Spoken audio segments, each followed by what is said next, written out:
একসময় উত্তাল ছিল যে পদ্মা, তা এখন ঠাঁই নেয়ার পথে ইতিহাসের পাতায়।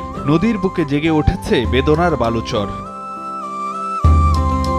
যে নদী জালের মতো ঘিরে রাখত সবুজ প্রান্তর, অপার জলের সেই আধার এখন আর আশার আলো দেখায় না পদ্মাপাড়ের বাসিন্দাদের। পরিবেশ প্রতিবেশ তো বটেই, ছন্দপতন মানুষের জীবন জীবিকায়। শুকনো নদীতে মাছ টাছ হয়েছে না, জাইলারা মাছ আর মারছে না। গবেষণার তথ্য বলছে ১৯৮৪ সালের তুলনায় শুষ্ক মৌসুমে অর্ধেক আয়তন হারিয়েছে পদ্মা নদী। আর এই জন্য দায়ী করা হয় ৫০ বছর আগে বাংলাদেশ সীমান্তের ১৮ কিলোমিটার দূরে গঙ্গার উপর নির্মিত ফারাক্কা ব্যারেজকে।